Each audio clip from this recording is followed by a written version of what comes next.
Recientemente hemos presenciado el ascenso a la cima de las finanzas globales. En 2006 la producción económica mundial rondaba los 47 billones de dólares, es decir, un 47 seguido de 12 ceros. El valor total de los mercados de valores fue de aproximadamente 119 billones de dólares, más del doble del valor anterior. Y la deuda pendiente de la nueva forma de vida financiera, conocida como derivados, fue de 473 billones de dólares, una cifra 10 veces mayor. En 2007 nos convertimos en el planeta de las finanzas. El mundo entero estaba interconectado, pero no solo por cables, barcos y aviones, sino por salas de contratación y bancos de inversión. Funcionan a todas horas. Hemos comprobado que los mercados de bonos, créditos, acciones, seguros y vivienda han evolucionado en Europa y Norteamérica. Y ha llegado el momento de ver cómo esas innovaciones financieras han conquistado el mundo. Esta es la historia de la globalización financiera. La globalización es algo que damos por hecho. Y este mundo interconectado, ejemplificado por el puerto de Hong Kong, presenta muchas ventajas. Pero también tiene una vertiente oscura. Es vulnerable a las convulsiones financieras. Las finanzas no son una ciencia exacta y dependen de situaciones que se escapan del control de los banqueros. El progreso del mundo financiero pocas veces ha sido fácil. Continuamente ha sido zarandeado por las crisis. Hace solo 10 años, lo más probable era que esas crisis surgieran en los mercados emergentes como Asia. Sin embargo, en la actualidad, es Occidente el que se encuentra atrapado por una enorme contracción del crédito. Y en Asia, apenas se han enterado. Un nuevo fenómeno está marcando la pauta de la economía mundial. Los prestatarios norteamericanos dependen de los ahorradores chinos. Se ha creado una relación simbiótica entre China y América. Yo la llamo chimérica. ¿Pero conseguirá Chimérica superar la era de la globalización financiera? Hace 100 años otra época de globalización financiera terminó de un modo estrepitoso. Y no existe ninguna razón para que eso no vuelva a ocurrir de nuevo en la actualidad.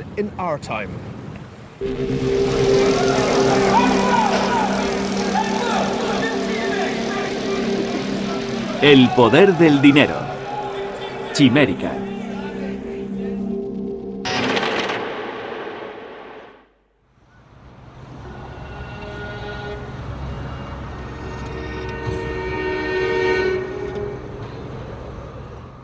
Se solía decir que los mercados emergentes eran lugares donde había emergencias. Invertir en países lejanos puede hacernos ricos, pero si las cosas van mal, es una vía directa hacia la ruina.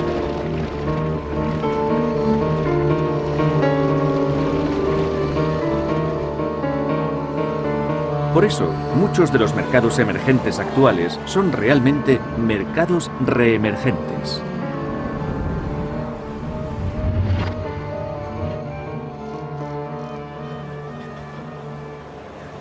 En nuestros días, el mercado reemergente fundamental es el de China. No existe límite para el dinero que se puede ganar aquí. En los últimos 20 años, el continente chino ha seguido el ejemplo de Hong Kong y ha experimentado un boom. No es la primera vez que los inversores extranjeros han acudido a China para hacer fortuna. Aunque la última vez que esto ocurrió, lo perdieron absolutamente todo.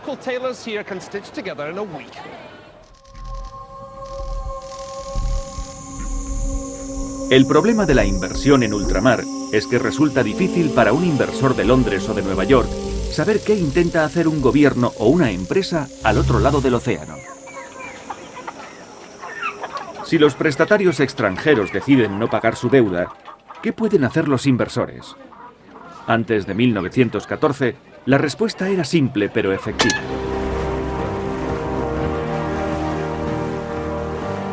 El gobierno enviaba a la Marina.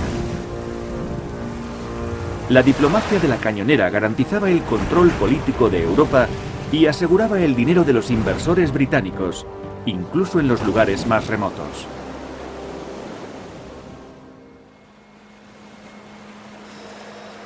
La Royal Navy poseía un poderío naval que hacía fuerte a la primera globalización. Y también hubo pioneros, como William Jardine y James Matheson. Jardine y Matheson eran unos bucaneros escoceses. En 1832 fundaron una empresa comercial en el puerto de Cantón, al sur de China. Su negocio más rentable era el tráfico de drogas. Traficaban con el opio, producido bajo el control del gobierno británico, para los adictos de China y la India. Ese comercio había sido prohibido por el emperador de China. El 10 de marzo de 1839, un funcionario llamado Lin Se-su llegó a Cantón siguiendo órdenes del emperador. Debía erradicar el comercio de la droga, así que sitió los almacenes británicos de opio y cortó el tráfico. 20.000 canastas de opio, valoradas en 2 millones de libras, fueron confiscadas y arrojadas al mar. Jardine, que se enfrentaba a unas pérdidas catastróficas, acudió a Londres para presionar al gobierno. Exigía la correspondiente cañonera. Y lo logró. El 23 de agosto de 1840 los barcos británicos llegaron a Hong Kong. El Imperio Qing estaba a punto de sentir toda la fuerza del narcoestado de más éxito de la historia.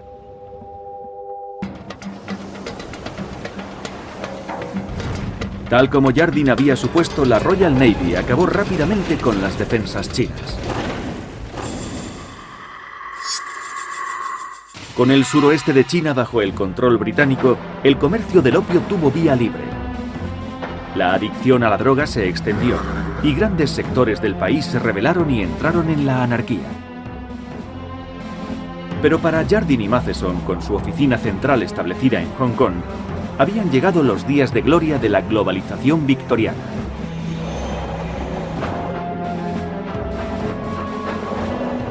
En 1900 la empresa estaba diversificada y tenía otros negocios más respetables. Fábricas de cerveza, telares de algodón, una compañía de seguros y ferrocarriles como el que conectaba Kowloon y Cantón.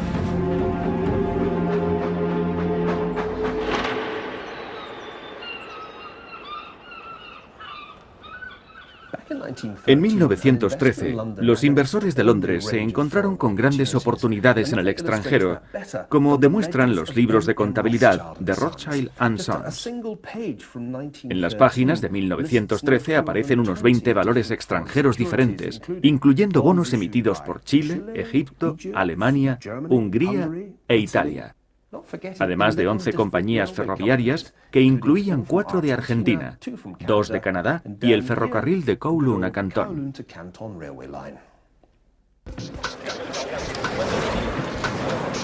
Por primera vez en la historia, la economía mundial estaba unificada mediante una combinación de comercio y altas finanzas. Sin embargo, esta primera era de globalización terminó violentamente debido a la Primera Guerra Mundial.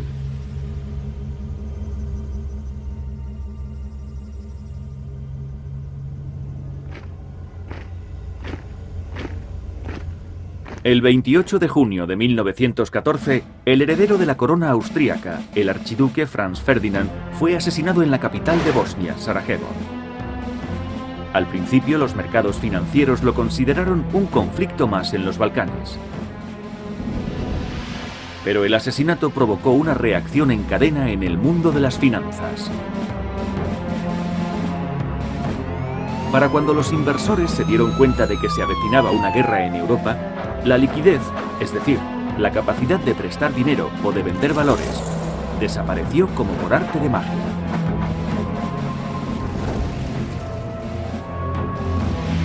La suspensión de las finanzas internacionales fue un duro golpe para la globalización. Es fascinante seguir el inicio de la Primera Guerra Mundial a través de las páginas financieras del Times de Londres. Hasta el 22 de julio de 1914, nadie pensó que el asesinato del archiduque Franz Ferdinand, ocurrido 3 semanas antes, podría acarrear graves repercusiones financieras. 10 días más tarde, el 1 de agosto de 1914, el Times informaba del cierre del mercado de valores. Permaneció sin sesiones hasta el 4 de enero de 1915. Pero, ¿por qué los inversores parecían indiferentes ante la tragedia? Porque la innovación financiera y la integración global les hicieron creer que el mundo era estable.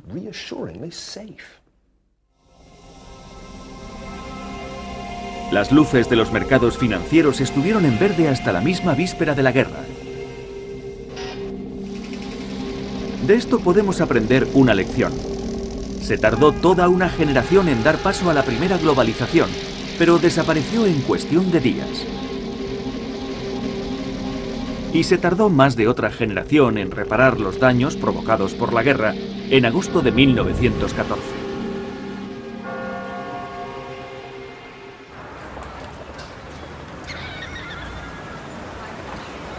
La Primera Guerra Mundial puso fin a la primera globalización.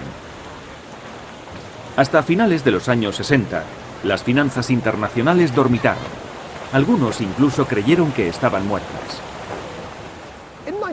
En 1944, los aliados, que pronto se alzarían con la victoria, trataron de diseñar un nuevo orden financiero.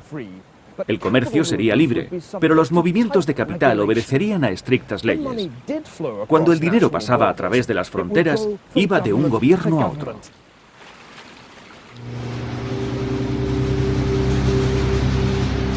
El nuevo orden financiero creó en Washington 2 instituciones supervisoras: el Fondo Monetario Internacional y el Banco Internacional para la Reconstrucción y el Desarrollo, más tarde conocido como el Banco Mundial.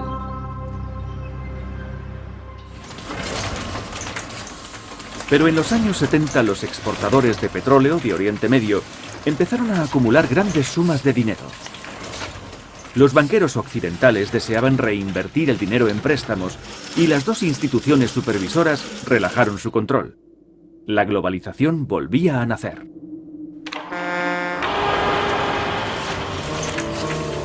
La zona elegida por los bancos para prestar petrodólares parecía prometer los mejores retornos, aunque también ofrecía los mayores riesgos. En 7 años, Sudamérica cuadruplicó sus préstamos del extranjero y superó los 315.000 millones de dólares. Pero en 1982, México declaró que no podría pagar su deuda. Inmediatamente todo el continente pareció estar al borde de la bancarrota. Al menos los inversores ya no mandaban cañoneras a los prestatarios extranjeros si querían recuperar su dinero.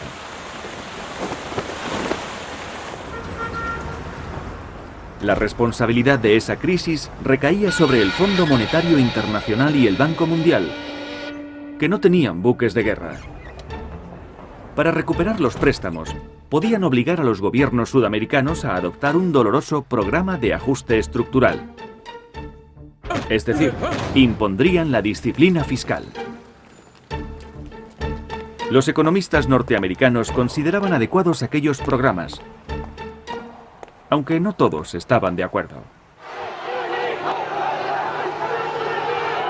Para los críticos de las finanzas globales, las dos instituciones supervisoras del orden se estaban transformando en sicarios económicos.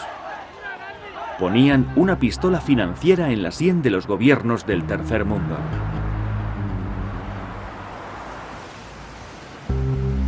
Afianzaban dictadores y apoyaban los intereses del imperialismo norteamericano.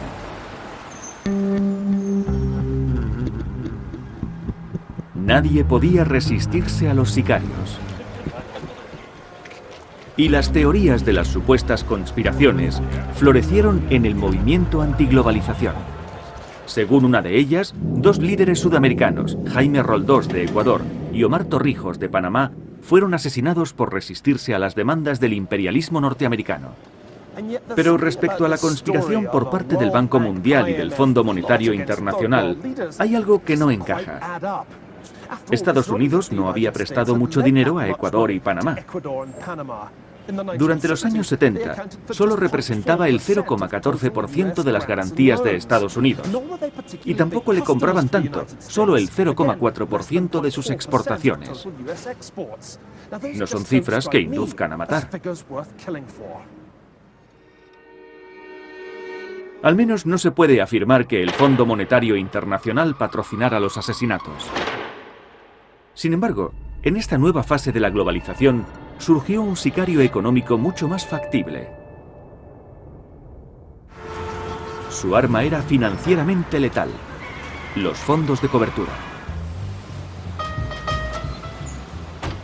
Los hombres que manejaban los fondos de cobertura intimidaban precisamente porque no necesitaban recurrir a la violencia para lograr sus propósitos. Su contribución a la globalización consistió en acelerarla. Mientras que el Banco Mundial presta dinero durante años, los fondos de cobertura suelen hacerlo solo durante semanas o días. Y el gran maestro de los nuevos sicarios de la economía fue George Soros. Era un judío nacido en Hungría, educado en Londres y con residencia en Nueva York. George Soros aportó una nueva teoría al mundo de las finanzas. Se basaba en la inestabilidad de la naturaleza humana y de los mercados financieros. A veces nuestro comportamiento tiene consecuencias no deseadas y por eso los resultados no se corresponden con lo que esperábamos. Es lo que suele ocurrir con todas las iniciativas humanas.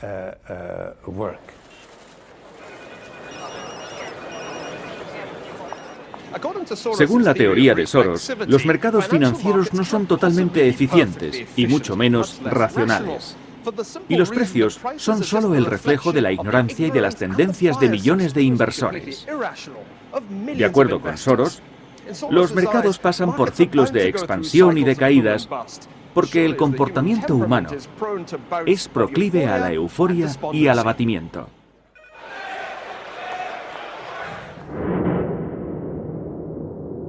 El Quantum Fund de Soros ha ganado millones con la short sale o venta corta. En esta transacción se piden prestadas acciones, se venden cuando están altas, se recompran cuando están bajas y después se devuelven a quien las prestó. Sus mayores éxitos provienen de los perdedores, no de los ganadores. Y los mejores beneficios se consiguen en los momentos de mayor especulación.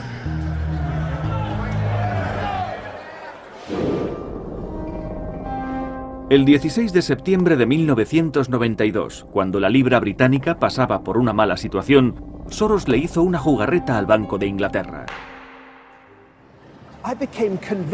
Estaba convencido de que los especuladores como Soros saldrían ganando en caso de enfrentarse al gobierno británico. Era cuestión de aritmética. Todos los días se cambiaba en el mercado moneda por valor de $1 billón, a pesar de que la tesorería británica no tenía solidez.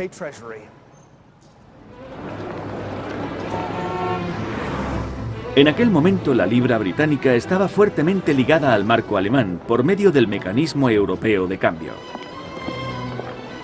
Los intereses subieron en Alemania debido al alto coste de la reunificación y por tanto también subieron en Gran Bretaña, perjudicando a propietarios y empresarios.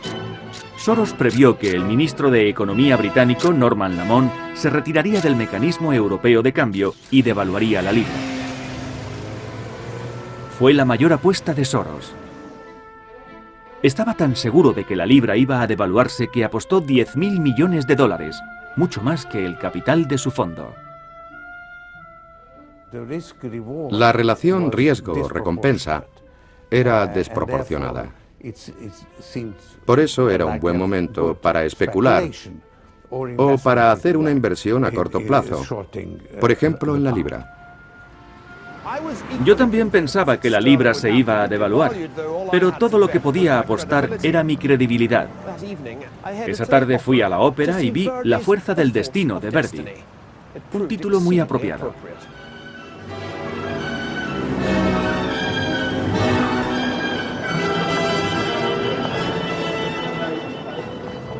En el intermedio se anunció que el ministro de Economía había declarado que Gran Bretaña se retiraba del mecanismo europeo de cambio. ¡Qué alegría! Hoy ha sido un día muy difícil. Un gran flujo especulativo ha seguido deteriorando el funcionamiento del mecanismo de cambio.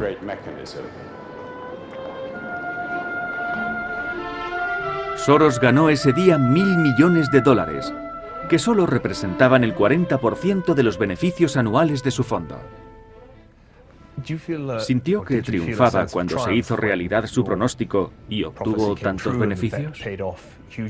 Por supuesto, como cuando apuestas y ganas. Naturalmente estaba satisfecho y obtuve grandes beneficios.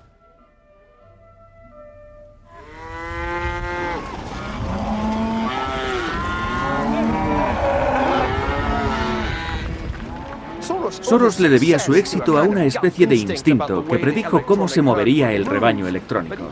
Pero a veces el instinto falla. ¿Podría sustituirse el instinto por las matemáticas? ¿Qué ocurriría si encontrásemos una fórmula que garantizara beneficios de 2 dígitos? Pues bien, al otro lado de la galaxia financiera existe una fórmula así.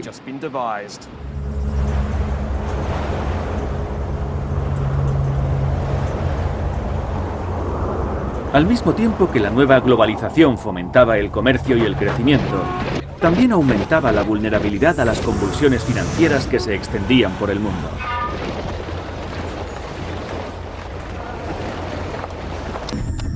Pero, ¿qué ocurriría si habitáramos en un planeta totalmente distinto? Un planeta sin las complejas fricciones originadas por seres humanos subjetivos e irracionales. Un planeta cuyos habitantes absorbieran instantáneamente la información y la emplearan para maximizar los beneficios. Y en medio del ajetreo de la vida cotidiana, todo sería predecible. En este mundo perfectamente vigilado e interconectado, un hundimiento imprevisto del mercado de valores sería muy poco frecuente. Solamente ocurriría una vez cada 4 millones de años. Ese fue el planeta que imaginaron los más brillantes economistas financieros de los tiempos modernos.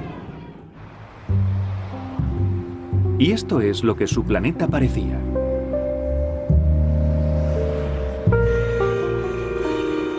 En 1993, 2 genios matemáticos fueron a Greenwich, Connecticut, con una gran idea. Myron Scholes, de la Universidad de Stanford, había inventado una teoría revolucionaria para poner precio a las llamadas opciones. Tanto él como Robert Merton de Harvard pertenecían a los quants originales, profesionales de las finanzas que se basaban en las matemáticas para especular. En este edificio prepararon una revolución financiera global. La idea de Merton y Scholes se basaba en un sencillo contrato de opciones. Si una acción que hoy vale $100 pasara a valer $200 el próximo año, ¿no sería estupendo poder comprarla al precio actual dentro de un año? Si no me equivoco, se conseguiría un beneficio neto de $100. Y si me equivoco, ¿qué importa? Solo era una opción. El único costo sería el de la opción. Entonces, ¿cuál debería de ser su precio? ¿$5? ¿10? La respuesta se encontraría en una fórmula mágica. Los quants se refieren a esa fórmula como una caja negra. Analicemos lo que hay en su interior. Merton y Scholes querían averiguar cuál debía ser el precio de una opción para comprar acciones en una fecha futura. Pero habría que contar con la variación de los precios de las acciones durante ese tiempo. Si calculamos con precisión ese precio, mereceremos la consideración de genios. Gracias a la magia de las matemáticas, los quants redujeron el precio de la opción a esta fórmula.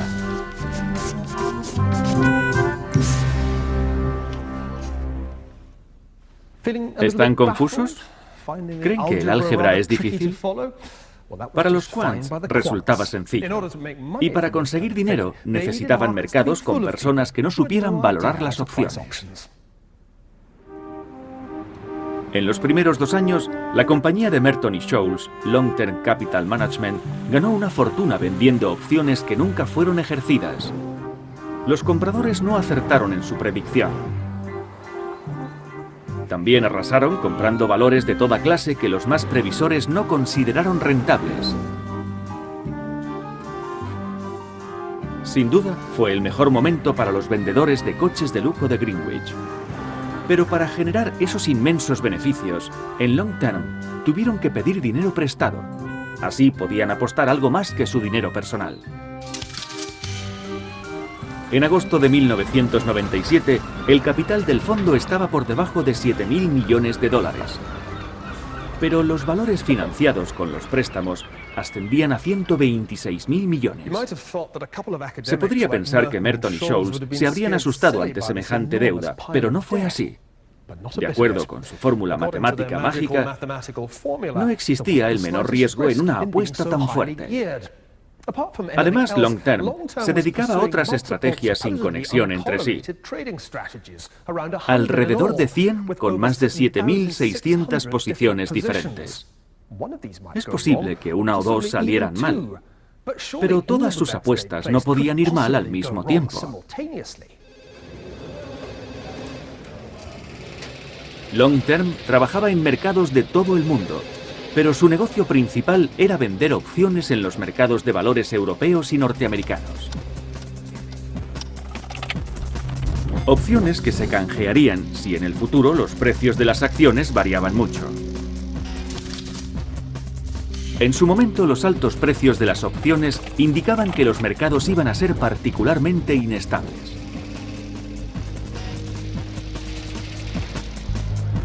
Pero Long Term creyó que eso era una equivocación. De acuerdo con sus predicciones, la inestabilidad del mercado disminuiría. Y por tanto, las oportunidades de que los inversores ejercieran sus opciones serían bajas también. Así que Long Term acumuló opciones y las vendió baratas. ¿Les parece arriesgado? Estimaron que la probabilidad de que su maniobra saliera mal era de 1 entre 10 elevado a 24. En otras palabras, prácticamente cero. Parecía que estuvieran en otro planeta, lejos de los altibajos de los mercados terrenales. Los fundadores de Long Term eran considerados un equipo de genios, y en octubre de 1997, Merton y Scholes recibieron el Premio Nobel de Economía.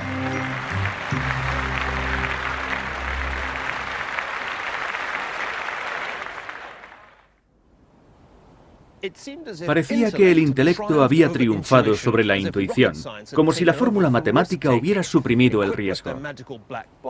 Los dos socios de Long Term parecían dispuestos a ganar mucho dinero, más incluso que George Soros. Pero en el verano de 1998, los inversores de los fondos de cobertura estaban despreocupados. Entonces ocurrió algo que amenazó la fórmula de los ganadores del Premio Nobel. La realidad les dio un susto.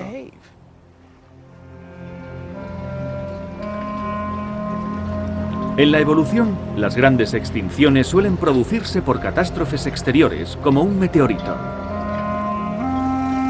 El 17 de agosto de 1998, un asteroide gigantesco impactó contra el planeta de las finanzas. Y, sorprendentemente, fue a dar en el otro lado del mundo, en un mercado emergente muy particular.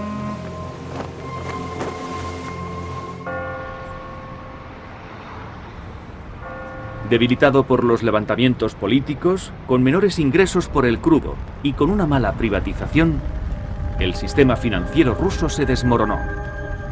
Su gobierno se vio forzado a no pagar la deuda, infundiendo inestabilidad al sistema financiero global, y el mercado de valores se vino abajo. ¿Se acuerdan de aquellas opciones que Long Term había vendido? Se basaron en que el mercado de valores no sería inestable, y creyeron que nadie las ejercería. Bueno, entonces lo hicieron. Los quants predijeron que era improbable que Long Term perdiera más de 35 millones de dólares en un solo día.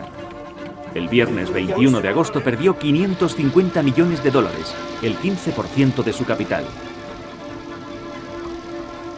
Según los modelos de riesgo de Long Term, aquello era poco menos que imposible. Los operadores de Greenwich no podían creerlo. No podía ser cierto. Pero estaba ocurriendo.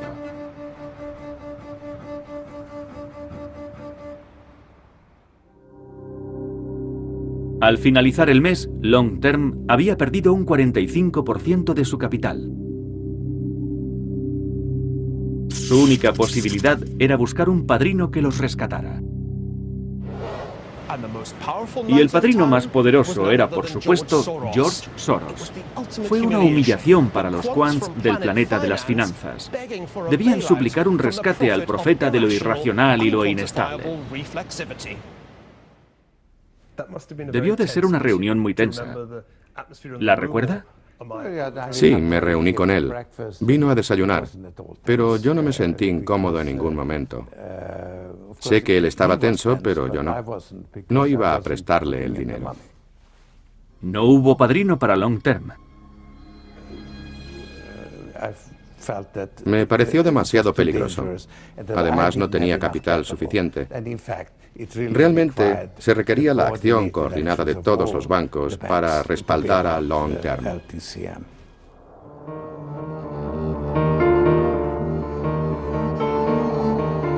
Y eso fue lo que ocurrió.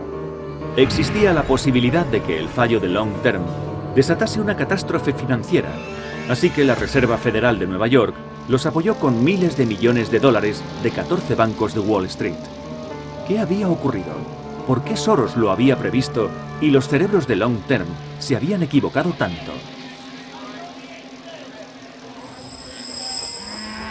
El frío y racional planeta de las finanzas seguía dependiendo del planeta Tierra, habitado por seres humanos con mentalidad de rebaño.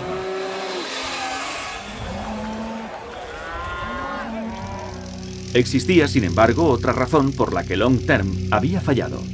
Sus modelos de predicción del riesgo se basaban en datos que solo tenían 5 años de antigüedad. 11 años atrás se habrían encontrado con el hundimiento del mercado de valores de 1987 y 80 años antes con el fallo de Rusia, que no pudo pagar su deuda durante la revolución de 1917. Los ganadores del premio Nobel sabían muchas matemáticas, pero no tanta historia. Entendían perfectamente la teoría del planeta de las finanzas, pero no la confusa realidad del planeta Tierra. Y su empresa de administración a largo plazo estaba muy mal organizada a corto plazo.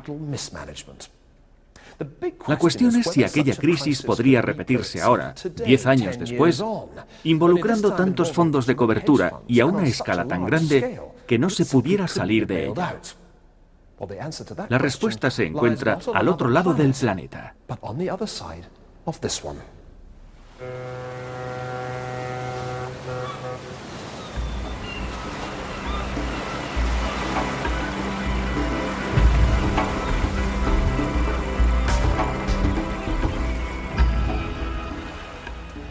Para algunos, la historia de las finanzas es casi historia antigua, como la de la China imperial. Algunos operadores jóvenes ni siquiera recuerdan la crisis asiática de 1997. De hecho, empezaron a trabajar después del año 2000. Entonces, los mercados de valores estaban al alza en todo el mundo, igual que los mercados de los bonos y los de las materias primas. De hecho, cualquier valor estaba en alza, y con ellos los productos que se demandan cuando los bonos están altos, como los buenos vinos y los yates.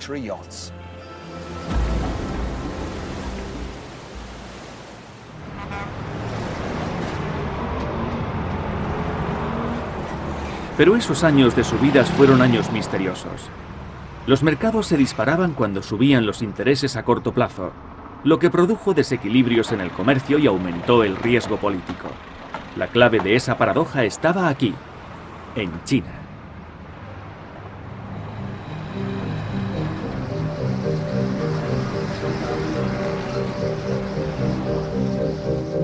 Esto es Chongqing, en la orilla del río Yangtze. A lo largo de miles de kilómetros de ribera, encontramos diferentes empresas frecuentadas por los occidentales.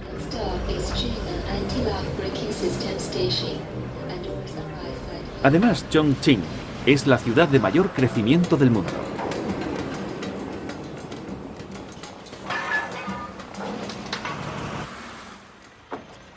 He viajado por muchos países y nunca he visto nada igual.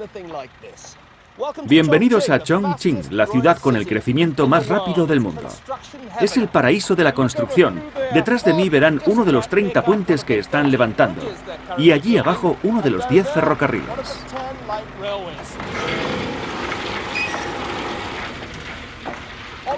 Antes, en esta zona, todo eran tierras de labor.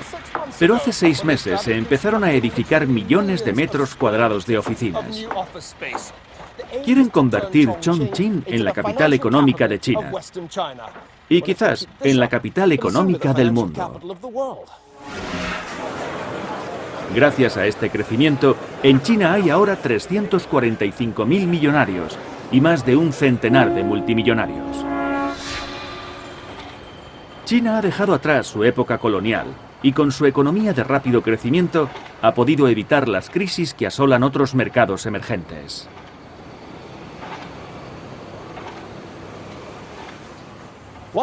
China también ha evitado las crisis porque la mayoría de sus inversiones no han sido financiadas por extranjeros, sino por los ahorros chinos. Ha habido inversión extranjera, pero la mayoría en forma de fábricas que en tiempos de crisis no se pueden liquidar fácilmente. Tan grandes eran los ahorros chinos que han dado un giro a la globalización. Antes eran los occidentales los que prestaban dinero a los asiáticos. Pero ahora son los chinos los que prestan dinero a los norteamericanos. Bienvenidos al nuevo país de China y América, Chimérica.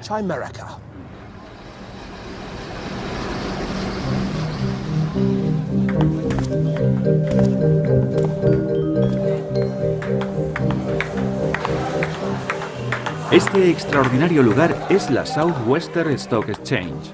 Los habitantes de Chongqing vienen aquí a comer, a jugar al ping-pong y a invertir o a apostar en la bolsa. Esto es lo que define la economía china en la actualidad. Y cada vez más, también la economía mundial. Los inversores chinos quieren saber qué hacer con sus grandes ahorros.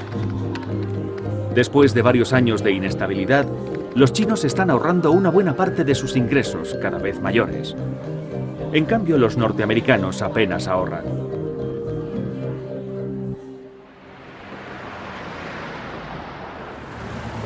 Los chinos tienen tanto capital acumulado que por primera vez en siglos el dinero no fluye del oeste al este, sino del este al oeste. Y se trata de un flujo considerable.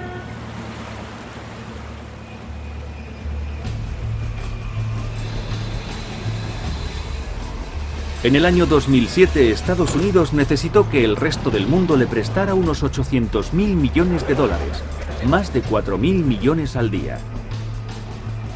Por contraste, China tenía un superávit por cuenta corriente equivalente a más de la cuarta parte del déficit norteamericano.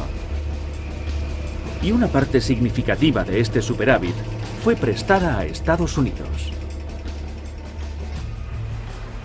De hecho, China se ha convertido en el banquero de los norteamericanos.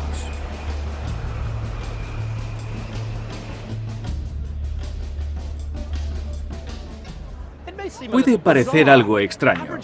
El norteamericano medio cuenta con unos ingresos de aproximadamente 44.000 dólares al año, mientras que en China, a pesar de los empresarios multimillonarios y de los ostentosos edificios de Chongqing, la media de ingresos es de solo 2.000 dólares.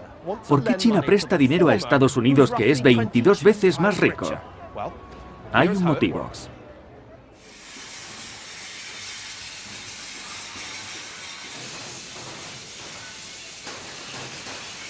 Desde el punto de vista chino, la mejor manera de emplear a su población era exportar productos manufacturados a Estados Unidos y su insaciable mercado consumista. Pero para que sus exportaciones fueran baratas, China tuvo que impedir que su moneda se reforzara frente al dólar y compró miles de millones de dólares en los mercados mundiales. Hasta hace poco esto parecía beneficiar también a Norteamérica. En Estados Unidos, la forma más fácil de enriquecerse era importar productos chinos a gran escala y venderlos en grandes superficies. Empresas como Walmart han obtenido grandes beneficios, ya que han recurrido a fuentes como China con su barata mano de obra. Solo en 2006, Walmart gastó unos 9.000 millones de dólares en productos chinos. Pero al mismo tiempo vendió miles de millones de bonos al Banco Popular de China. Así, además, han podido disfrutar de intereses muy bajos. Esta situación se llama win-win y ambas partes salen ganando. Este es el maravilloso país dual de Chimérica, responsable del 33% de la producción económica mundial y de más de la mitad del crecimiento global en los últimos 8 años.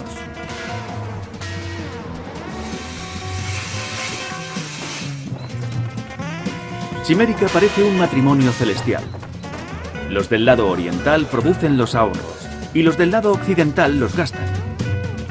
Pero eso tiene un inconveniente. Los norteamericanos están cada vez más deseosos de que China les preste. Chimérica ha sido la causa subyacente de la marea de nuevos préstamos bancarios, emisiones de bonos y contratos derivados que han ocupado el planeta de las finanzas desde el año 2000.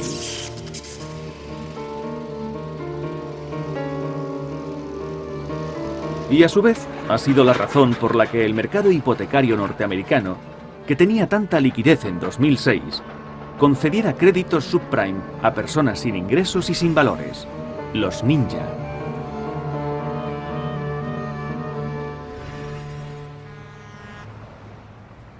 No es que la crisis hipotecaria del subprime del 2007 fuera difícil de predecir.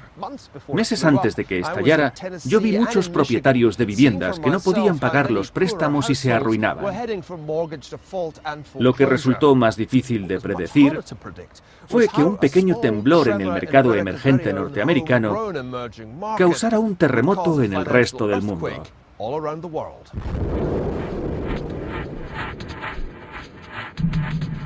No muchos pudieron adivinar que la falta de pagos de las hipotecas subprime iba a conmocionar el mundo, que un banco británico sufriría su primera caída desde 1866, o que uno de los grandes bancos de inversión norteamericanos, el Lehman Brothers, quebraría.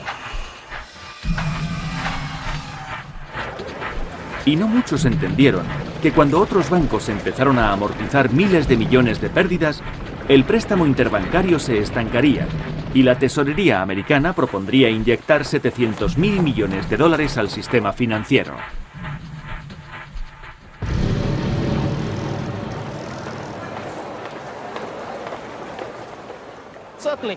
Ciertamente, en junio de 2008, parecía que la recesión era inminente en Estados Unidos. Pero en Hong Kong no veo muchos signos de recesión. ¿Podría la mitad china de Chimérica haberse desprendido exitosamente de la mitad norteamericana? La idea de que China podría salir indemne de la crisis norteamericana parece atractiva.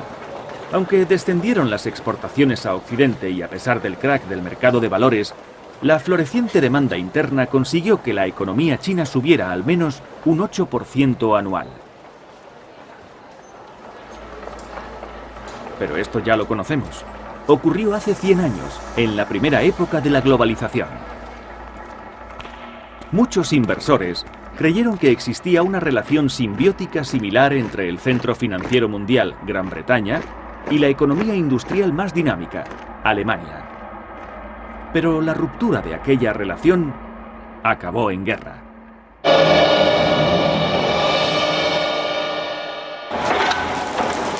Ahora, igual que antes de la Primera Guerra Mundial, una delgada línea separa la simbiosis de la rivalidad.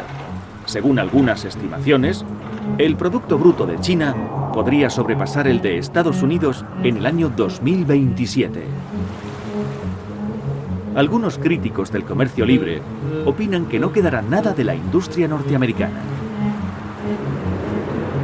Y cuanto más empeoren las cosas en Estados Unidos, más fuertes serán las quejas.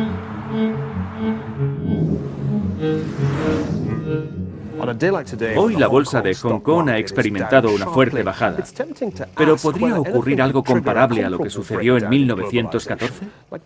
¿Algo que interrumpiera el proceso de globalización? Quizás si Estados Unidos tuviese un conflicto con China, Taiwán o el Tíbet, o tal vez por cualquier otro motivo impredecible. Lo que empezó como una competición olímpica podría acabar en un grave conflicto si los chinos deciden cortar sus líneas de crédito al imperio norteamericano. Puede ser que Chimérica no sea más que una quimera, la bestia mítica de una antigua leyenda que tenía cabeza de león, cuerpo de cabra y cola de dragón.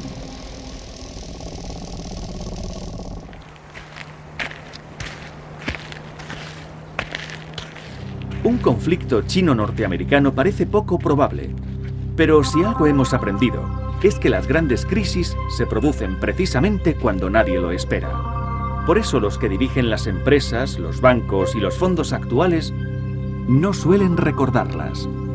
El hecho de que casi todos los cisnes sean blancos no quiere decir que no haya cisnes negros.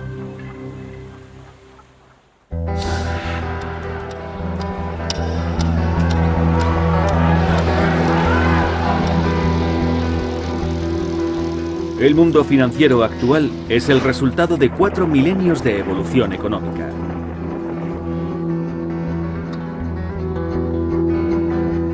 Pero a pesar de la complejidad y diversidad del sistema financiero moderno, el planeta de las finanzas sigue siendo vulnerable a los problemas de los ascensos y las caídas.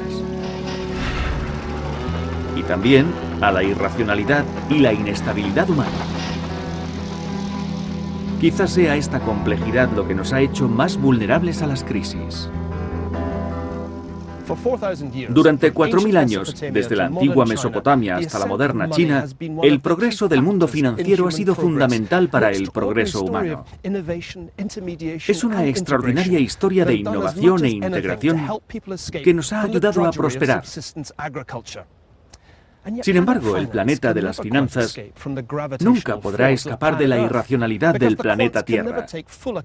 Los quants nunca podrán predecir el factor humano, nuestra tendencia a descartar lo improbable, nuestros desequilibrios anímicos o nuestra incapacidad para aprender de la historia. Igual que la más humana de las emociones, el amor, la evolución nunca es apacible. Ni siquiera aquí, en el país mágico y extraordinario de Chimérica.